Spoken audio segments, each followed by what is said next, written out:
want to set the scene for everyone? It was George against Yeah, George. so it's George Kittle is blocking George Karlaftis on the outside. George Kittle probably pushes him outside, but it's also George Karlaftis has outside containment, so he kind of goes with it.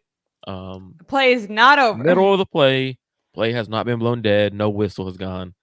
No George whistle. Kittle And goes, it's not like they're "Hey, like off the field. It's not like he's been like there's zero way for them to interact with the play anymore. Because isn't that I kind would of the say thing? there's Either 2 yards of space of either them." play till the whistle or like block your guy all the way the frick off the field, right? Yeah, Because even for I'm just kind of making like say he blocks his guy, shouldn't like his actual reaction instead of talking to him, which I know we're going to get to, either be continue to block him until the whistle's blown, or if you don't want to block him anymore, which I think you're just supposed to keep blocking him, but say you feel like he's completely out of the play, turn around and then look for the next man to try to get out of the way. Like I've definitely seen offensive linemen do that before where they're blocking their guy and then maybe the runners pass their guy. So then they're looking downfield to see if there's someone else they can block. Like so in that they're not like, situation, okay, my job's done, I'm going to stand here now. this situation is a little tough because it is George Kittle's side. They are like running like normally when you're running up the middle to the right, like slightly to the right, you want to stay on your block. If not, if your guy's so far out of play, you want to get to the next level and find the next guy. But so there's about like 2 yards between George Kittle and George Karlaftis, and George Kittle decides to go, "Oh, hey, George." As soon as he says that, feet kind of, and I've seen some people like, okay, like he was, like I've seen the argument where people were like, "Oh, well, he was shuffling his feet to stay in front of Karlaftis," but it's the moment he stops his feet. For me, he stopped his feet for a tad second, and that's when George Karlaftis dives on the ball.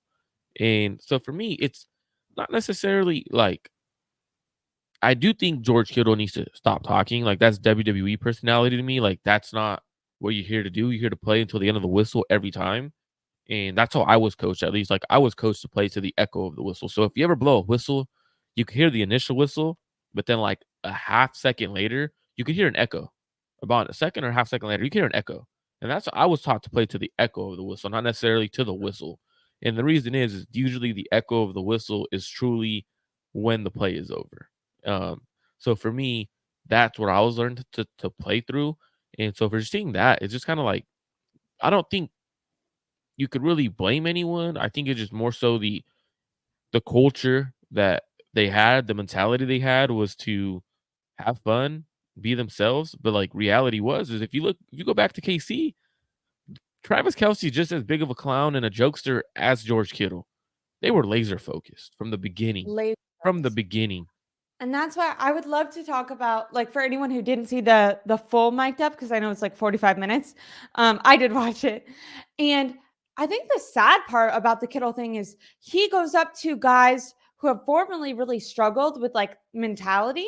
So before the game and during the game, there's clips of George Kittle going up to Chase Young, tapping him on the chest, saying, 100%. We need 100% of your Jesus effort. I Christ. don't want I don't want you to take one play off. I don't this is in the mic'd up. Don't take one Jeez. single play up. Play until the end of the whistle. George Oh Kittle out of geez. his mouth in that mic'd up. It's 40 minutes. I want to I'm I gonna that watch it. goes I didn't watch the whole yeah, thing, yeah. but I'm gonna watch the whole Goes thing up which today. everyone talks about that with Chase Young, right? Like he doesn't finish the play.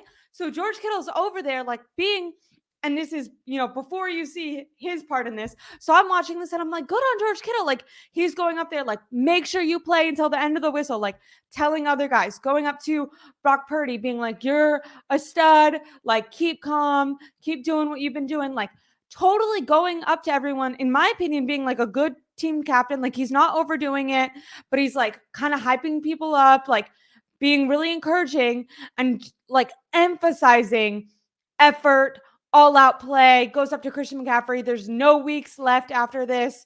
You have to give 100% of your effort, everything you have. But the one that really stood out to me was the Chase Young one because everyone criticized Chase Young previously in the NFC Championship game for not playing till the end of the whistle, for not giving 100% effort, for kind of like standing around. And so it was just like, I couldn't believe that the guy who was going up to people saying that in such a pivotal moment is actually the one that's kind of goofing off and not taking it serious. And when you talk about Travis Kelce, maybe off the field and like within commercials and on his podcast, and he is goofy, but then it cuts to him throughout the game, and he's also trying to hype people up, but he has like 100% intensity. He's almost not like angry, but has like a sternness to him, like throughout the entire game. And it's just like, dang, that really sucks that in such a pivotal moment, the guy who was like encouraging others to stay focused, like got, 2 in his little like hee like this is a I, show I'm not gonna lie. I, game. I played with guys like Kittle. I played with 2 guys like Kittle. Those are probably like my worst favorite teammates, and they know who they are. Like they'll text me after this because they watch my show.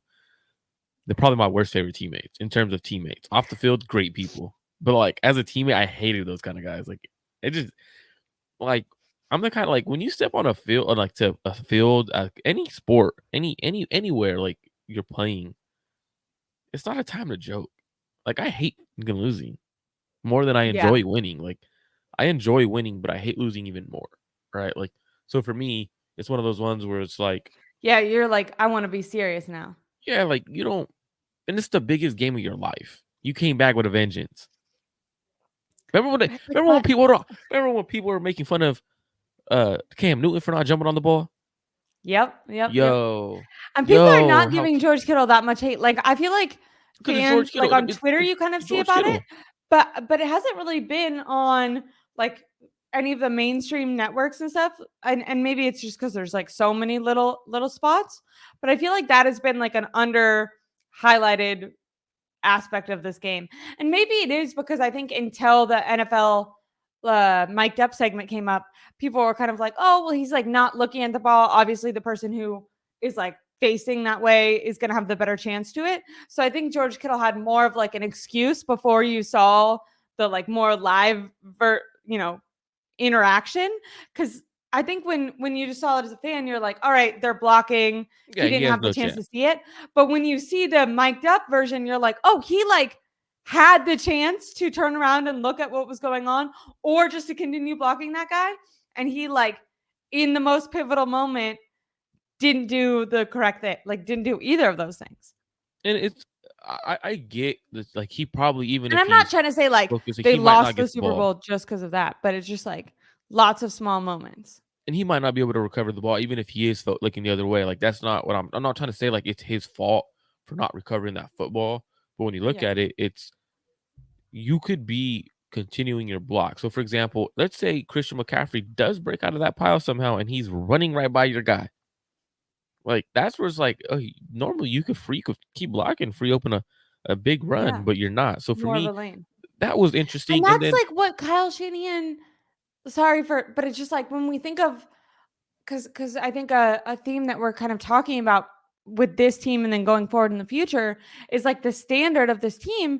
And it's just weird that like in the biggest game, things that have seemingly been so important under the Kyle Shanahan regime, blocking 100%, opening up lanes, running down the field to open up extra lanes if you have that, like it's so weird that so many people made such critical errors that really go against everything Kyle Shanahan has kind of been preaching. Yeah, it just